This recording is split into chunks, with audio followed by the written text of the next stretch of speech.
Friday night in Miami promised to be hot, and not just because of the humid Florida climate.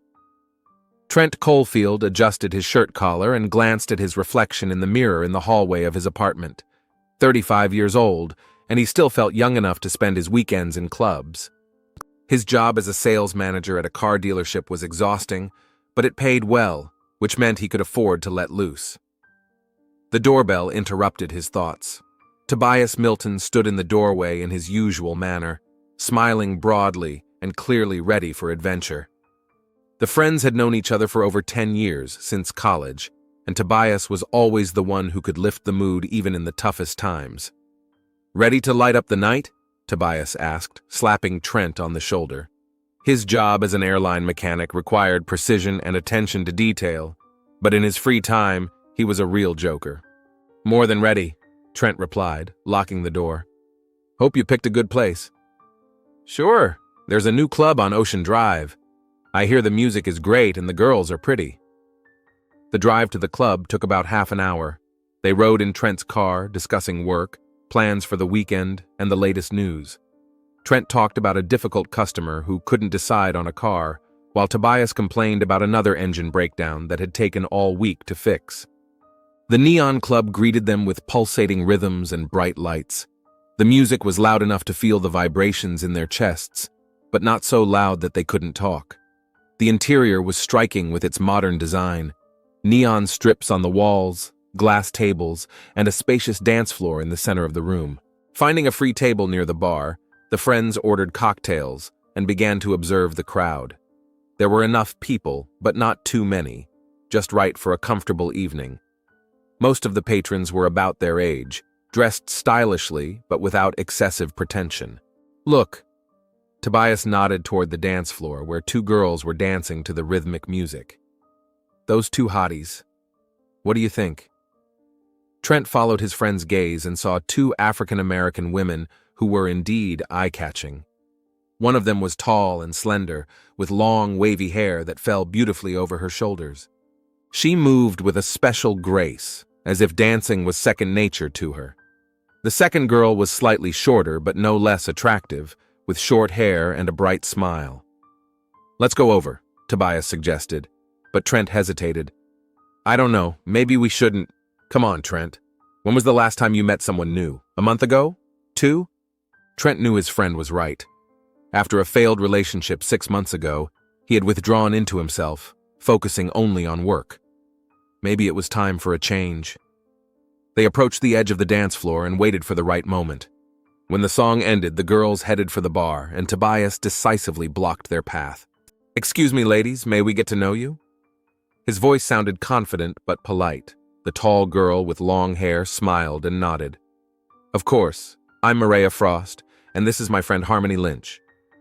"Tobias Milton," Trent's friend introduced himself, "and this is Trent Caulfield." "Very nice to meet you," said Maria, and Trent felt something flutter in his chest. Her voice was melodious, with a slight hoarseness that made it particularly attractive. Harmony was more talkative and quickly engaged Tobias in a conversation about the music playing in the club.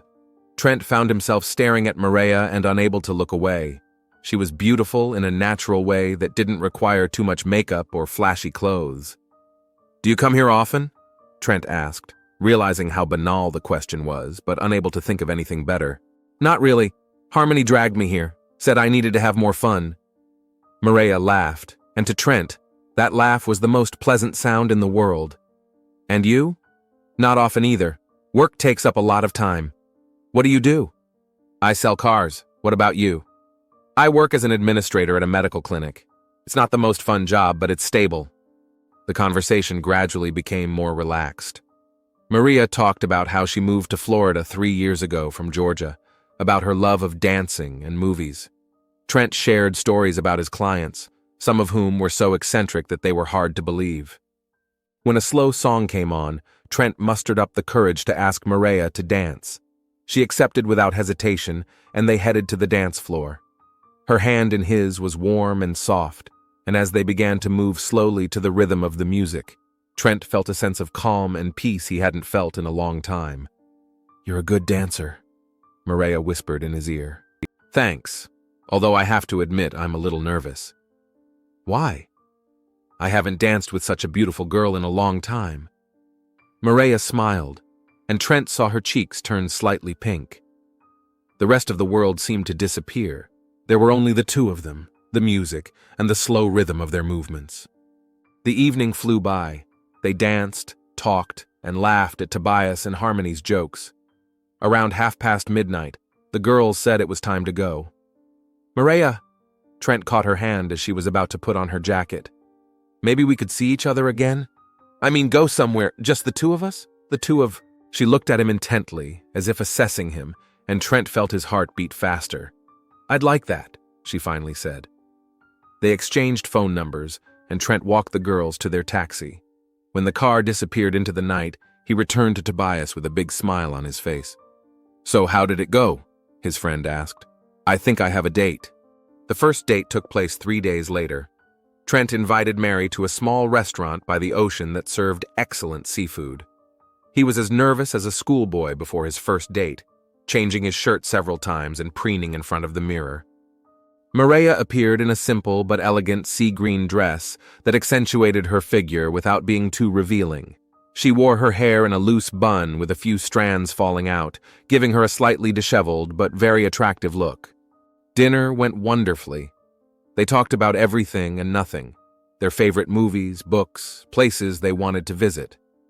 Maria said she dreamed of traveling to Europe, especially Italy, and Trent admitted that he had always wanted to take a trip to the national parks.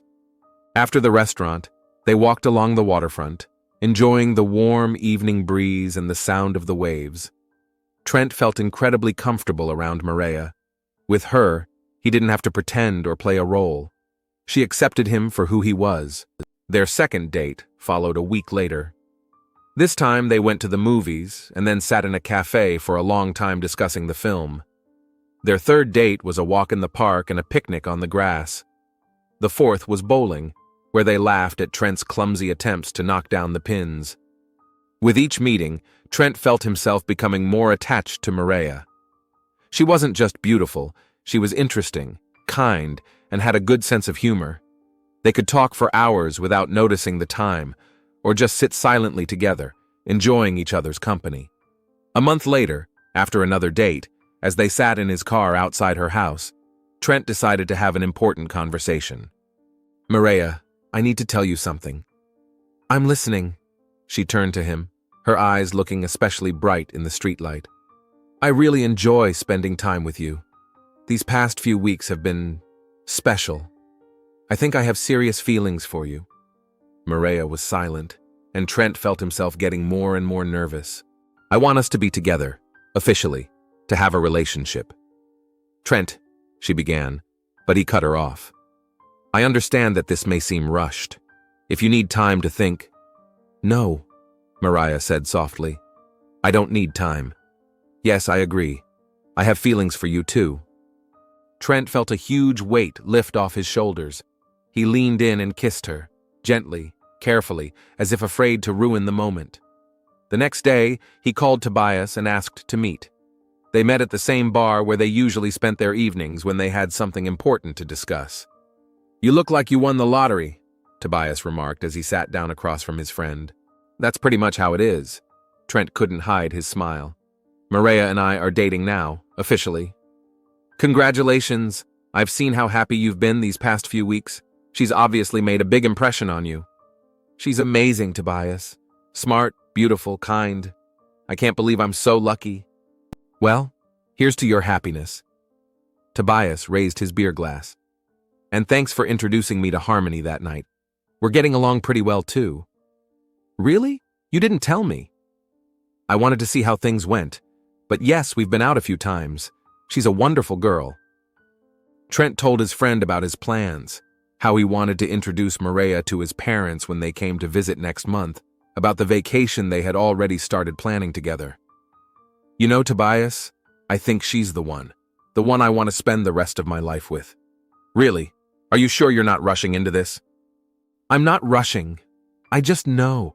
Sometimes it happens. You meet someone and you know it's meant to be. They sat in the bar until late into the evening, discussing their future, sharing their plans and dreams. Trent felt truly happy for the first time in a long time. It had been almost 2 months since Trent and Maria started dating. Their relationship developed naturally and harmoniously. They spent weekends together, went to the theater, concerts, and just walked around the city. Trent felt happier than he had ever felt before. Maria was exactly the woman he had dreamed of. Beautiful, intelligent, understanding. One Thursday evening, as they were having dinner at a small Italian restaurant near Trent's house, Maria brought up a subject they had been carefully avoiding. "Trent, I'd like to introduce you to my family," she said, twirling spaghetti around her fork and not looking up. "Of course," he replied, though he felt a slight flutter of excitement. "I was going to suggest that. My parents are coming to visit in a couple of weeks, and I thought—" "My family first," Maria interrupted. "I live with my mom and brother. They're very important to me, and I want them to approve of you." There was a nervousness in her voice that Trent hadn't noticed before. "Are you nervous? I think we'll get along fine. The thing is, my family is unique.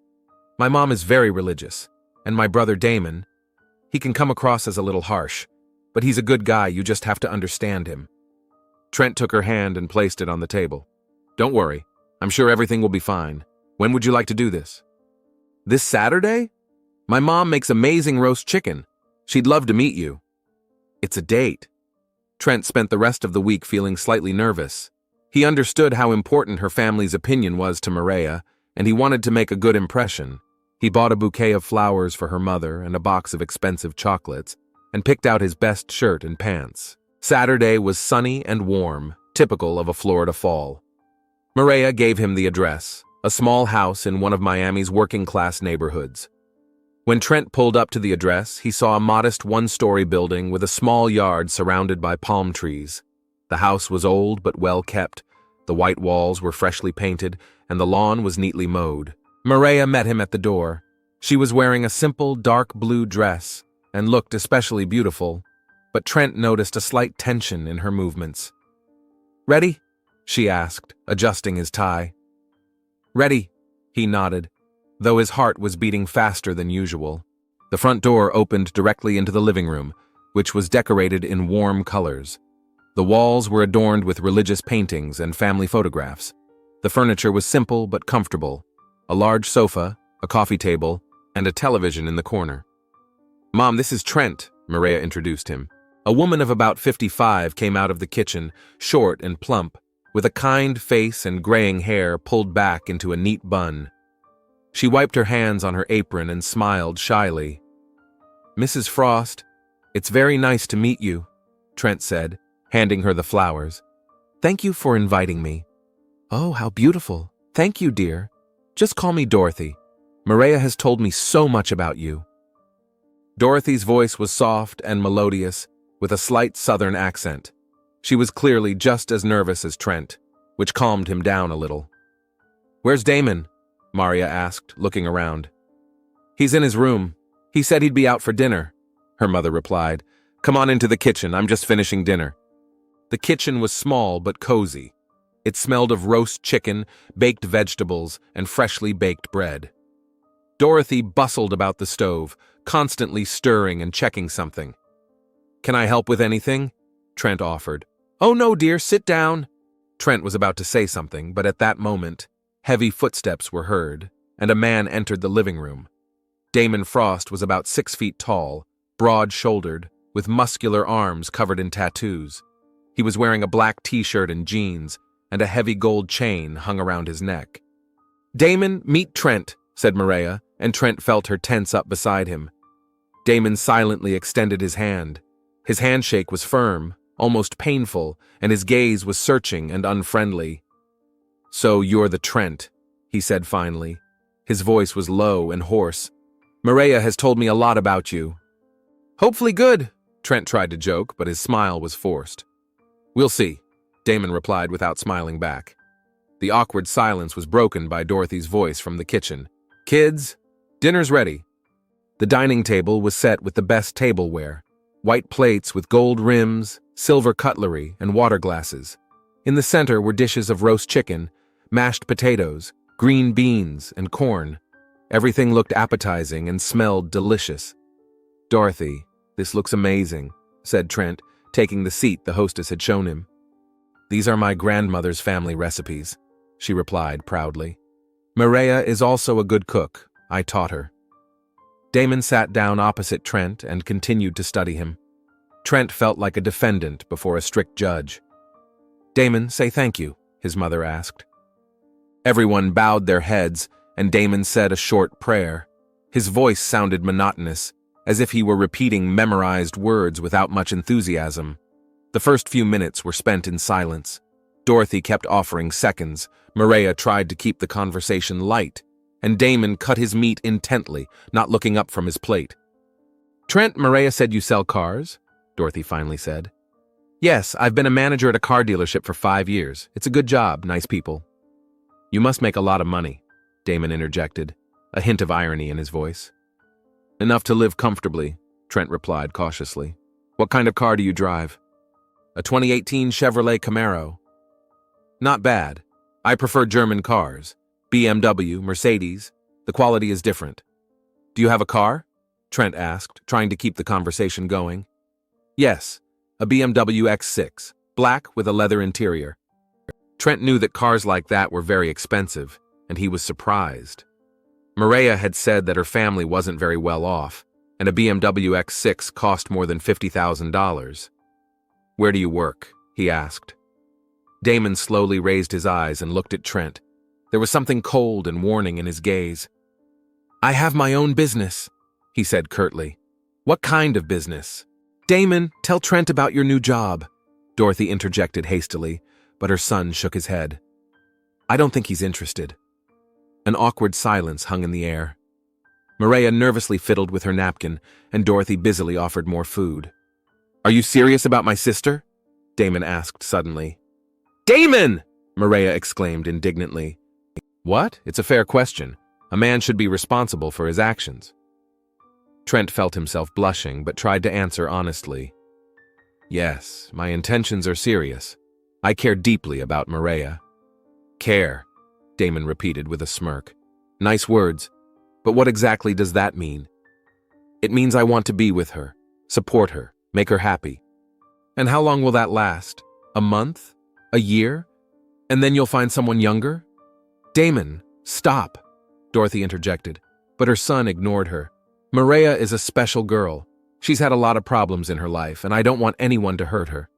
"I'm not going to hurt her," Trent said firmly. "That's easy to say. It's harder to do." The atmosphere at the table grew increasingly tense. Trent knew that Damon clearly didn't approve of him, but he couldn't understand why. He was trying to be polite and sincere, but Mary's brother seemed to have made up his mind against him. "You know what, Mr. Car Salesman?" Damon continued, leaning back in his chair. "There are a lot of different people in our neighborhood, some good, some not so good, and I'm pretty good at telling the difference." "And which category do you put me in?" Trent asked, trying to remain calm. "I haven't decided yet, but I'll be watching." At that moment, Damon's phone rang. He glanced at the screen and frowned. "Excuse me, I have an important call," he said, and got up from the table. He walked to the far corner of the living room, but spoke loudly enough for the others to hear bits and pieces of the conversation. "Yes, I said 10. No problem. Tell Marco everything's under control. Yes, the goods will be on time." Trent couldn't help listening, and felt a growing sense of unease. The conversation sounded suspicious, as if Damon was discussing some kind of illegal business. When Damon finished his call and returned to the table, his mood had noticeably deteriorated. "I have to go," he said without looking at anyone. "Business." "But you've hardly eaten," his mother said, upset. "I'll finish later. Work can't wait."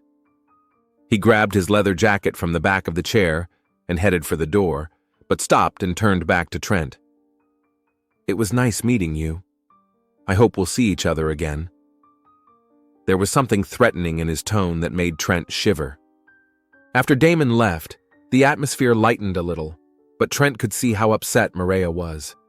Dorothy tried to smooth things over by asking about his work and family, but it was obvious that she also felt uncomfortable. "I'm sorry about Damon," she said finally. "He takes Maria's friends very seriously." He loves her very much. I understand, Trent replied, though he didn't understand everything. After dinner, he and Maria went out onto the porch. The evening was warm, music played in the distance, and the air was filled with the scent of blooming jasmine. I'm sorry about my brother, Maria said without looking at him. He can be protective sometimes. Maria, what does he really do? That phone call? I'm not sure. He says he trades cars, buys and sells them. But I don't get into the details. Trent wanted to say that the conversation didn't sound like he was talking about selling cars, but decided not to pursue the subject. Listen, let's walk down to the river, Maria suggested. It's really beautiful there in the evening, and I'd like to be alone with you. They drove to the Miami River, where there was a small promenade with a park. The evening lights of the city reflected in the dark water, and a light breeze brought coolness after a hot day. Maria took Trent by the arm, and they walked slowly along the path along the shore. You know, I was really nervous about that dinner, she said. It's important to me that my family accepts you. How do you think it went? Mom definitely approved of you. As for Damon, he needs time. He's not used to me being in a serious relationship. They reached a small gazebo and sat down on a bench, admiring the lights of the city. Maria rested her head on his shoulder, and Trent felt the tension slowly leave him. Trent, there's something I want to tell you, she began quietly. I'm listening. My family, we've been through a lot. After my dad left, things were really hard. Damon took on the role of head of the family, even though he was only 18. He did everything he could to make sure we had what we needed. That's noble of him. Yes, but sometimes he cares too much about me. He thinks all men want to hurt me. They sat by the river for another hour or so, enjoying the silence and each other's company. When it got completely dark, Trent drove Mary home. As they said goodbye, she kissed him long and hard, as if apologizing for the awkwardness of the evening. The next few days passed quietly. Trent tried not to think about Damon's strange behavior and focused on his work. He had an important client who couldn't decide on a car, and it was taking a lot of time and effort. On Wednesday evening, when he returned home after a particularly hard day, the doorbell rang. Trent opened the door and saw Harmony Lynch standing there. She looked upset and nervous. Harmony? What's wrong? Where's Maria? She doesn't know I'm here. Can I come in? I need to talk to you. Trent let her into the apartment. Harmony walked into the living room but didn't sit down, instead pacing nervously back and forth. Would you like some coffee? Water? No, thank you. Trent, what I want to tell you is very difficult. Did something happen to Maria? No, she's fine. It's something else. Harmony stopped and looked at him. You know that Maria and I have been friends for a long time? Yes, she told me. We met 5 years ago. Back then, she was just starting her journey. What journey? Harmony took a deep breath, as if gathering her courage. Trent, Maria hasn't always been a woman. She's transgender. Her name used to be Marcel. Harmony's words hit Trent like a bolt of lightning. He stood there staring at her, unable to believe what he had heard. What did you say? Maria was born in a male body. She underwent surgery and hormone therapy. I was there for her the whole time, supporting her. Trent sank into a chair, feeling the ground slip away beneath his feet. This can't be true. It's true. I know it's a shock, but you need to know. She wanted to tell you herself, but she kept putting it off, afraid of your reaction. Why are you telling me this? Because she's suffering. Every day she puts off talking to you and she's tormented by it. And after dinner with the family, it got even worse. She thinks you already suspect something. Trent sat silently, trying to comprehend what he had heard. 1,000 thoughts and memories swirled in his head. He remembered their kisses, their embraces, their intimate moments. Had he been dating a man all this time? Trent, say something. I need time. This is too much. I understand, but please don't hurt her. She's a good girl. She deserves to be happy. After Harmony left, Trent sat in the dark for a long time without turning on the lights. His thoughts were confused. His emotions were overwhelming. He felt confused, angry, betrayed. How could she hide something so important from him? He couldn't sleep all night, tossing and turning in bed, replaying all their meetings in his head. Now a lot of things were starting to fit together into a strange picture. Why Maria sometimes avoided certain topics, why she was so secretive about her past, why Damon was acting so aggressive. In the morning, exhausted, Trent called work and said he was sick. He needed to sort out his feelings and make a decision. Around noon, he drove to Maria's house. The road seemed endless, and his heart was beating so hard that he thought it could be heard outside. Maria opened the door in her home clothes, sweatpants and a t-shirt. When she saw his face, she knew immediately that something was wrong. "Trent? What's wrong?" "I need to talk to you." They went into her room. Maria sat down on the bed, and Trent remained standing by the door, unable to come closer. "Harmony came to see me yesterday," he said, and saw Maria's face turn pale. What did she say?" "You know what?" Maria covered her face with her hands and began to cry softly. "Trent, I wanted to tell you myself. Honestly, I've been trying to work up the courage every day, but I couldn't find the right moment. 2 months, Maria. We've been dating for 2 months and you haven't said a word. I was afraid of losing you." Trent felt a heavy lump growing in his chest. He looked at the woman he thought was the love of his life and couldn't believe he'd been deceived all this time. "I can't," he said quietly. "I just can't accept this." "Trent, please, let me explain." "Explain what? That you've been lying to me from the beginning? That our entire relationship has been based on deception?" "It's not deception. I'm a woman, Trent. Yes, I was born in the wrong body, but I'm a woman, and my feelings for you are real."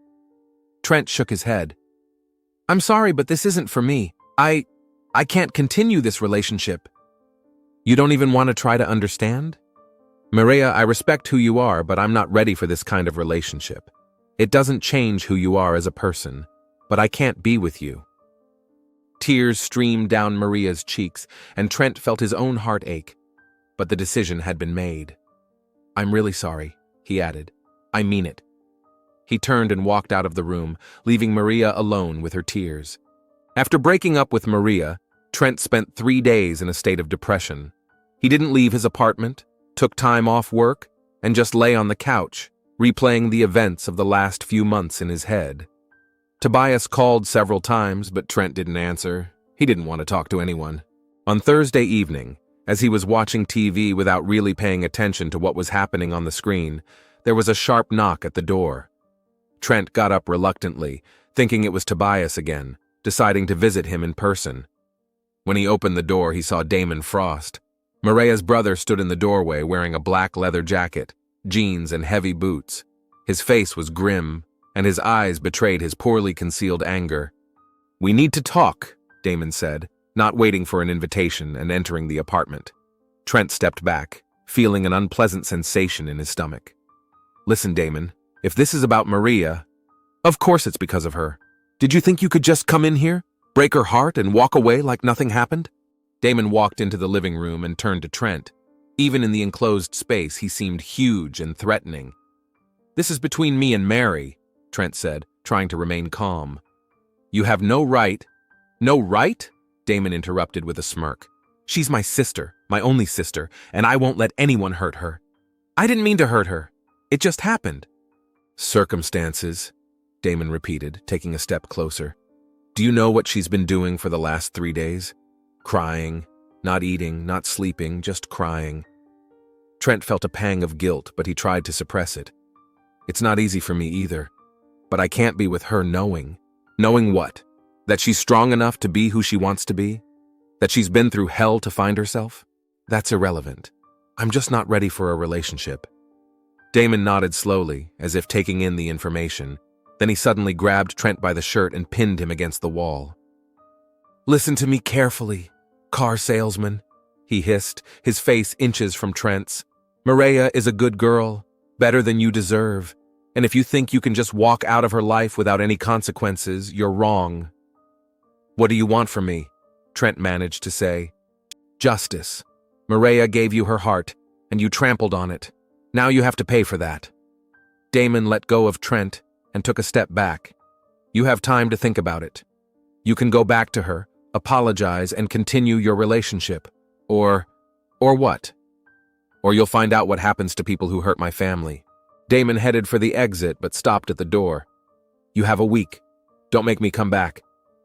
After he left, Trent stood leaning against the wall for a long time. His hands were shaking, and his mouth tasted of fear. He knew Damon wasn't joking. There was a cold determination in his eyes that left no doubt about the seriousness of his threats. Trent tried to calm himself, telling himself that Damon was just trying to scare him. But deep down, he knew that this man was capable of anything. The next 2 days passed relatively calmly. Trent returned to work, trying to lead a normal life and not think about the threats. He even began to convince himself that Damon had cooled off and would no longer bother him. On Saturday evening, he decided to watch a movie and go to bed early.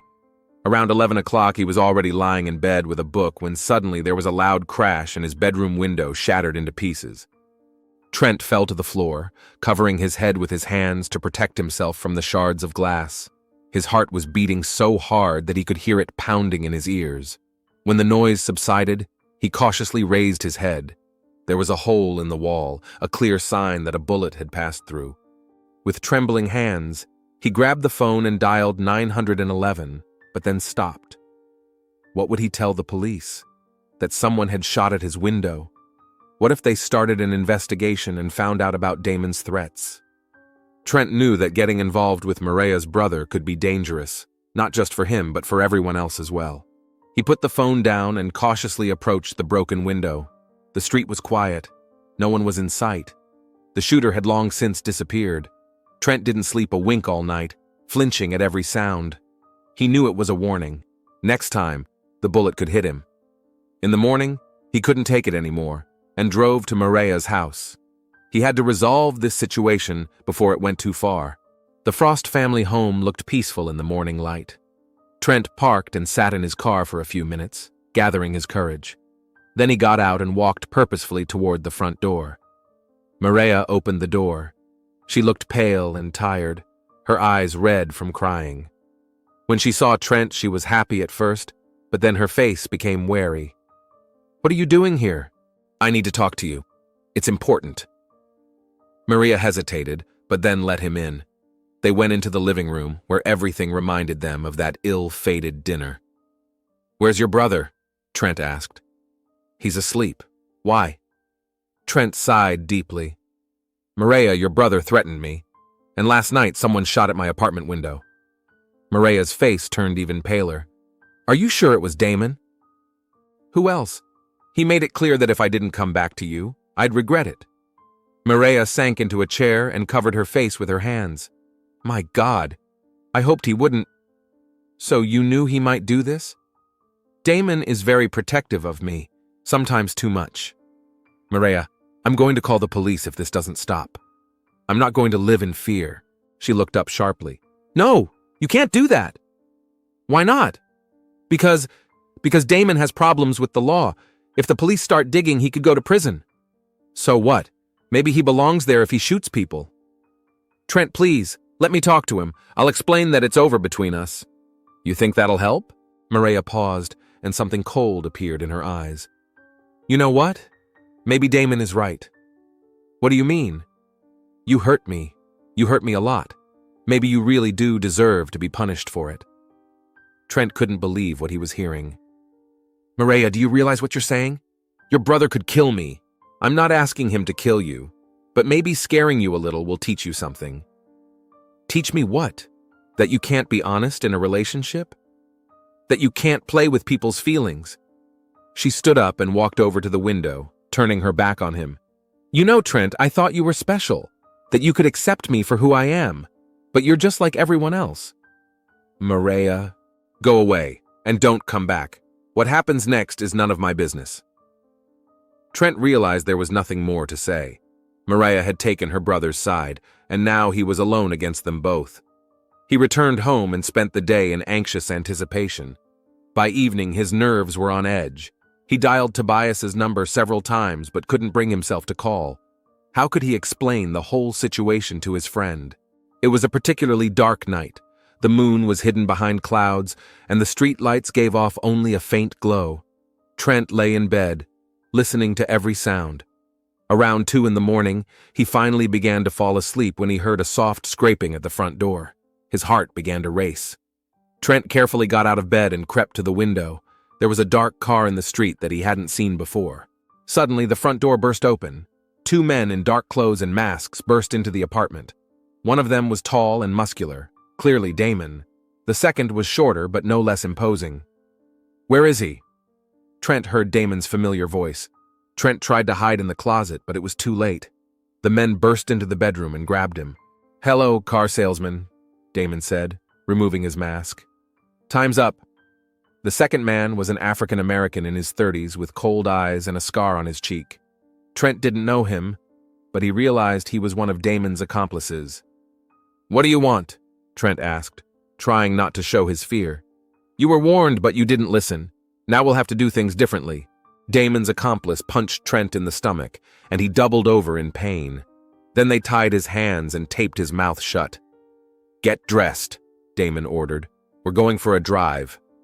They forced him into jeans and a shirt, then led him out of the apartment. The street was deserted. The neighborhood was fast asleep. Trent was shoved into the back seat of a black SUV, and the car took off. They drove for a long time, first through city streets, then on the highway, and then on country roads. Trent tried to memorize the route, but it was almost impossible in the dark. Damon sat next to the driver and spoke quietly on the phone. Finally, the car stopped in the woods, about 30 kilometers from the city. There was complete silence, except for the occasional hooting of an owl and the rustling of leaves in the wind. Trent was pulled out of the car and kneeled in a small clearing lit by the headlights of the SUV.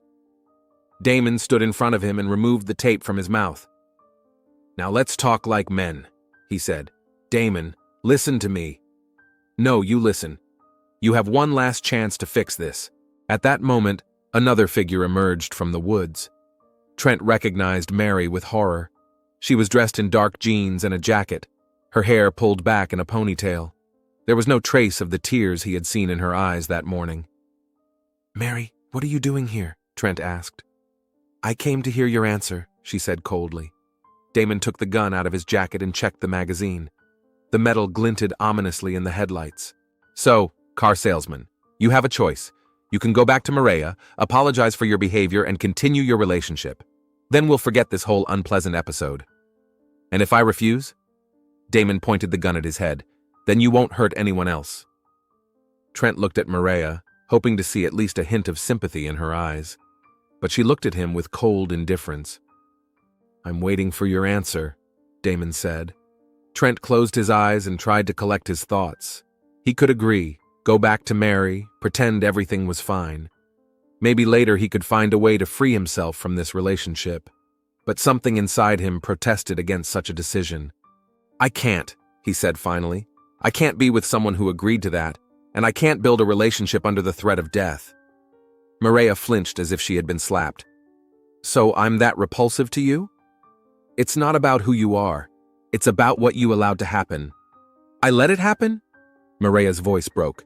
"I loved you, and you threw me away like trash." "I didn't throw you away. I just couldn't continue a relationship based on lies."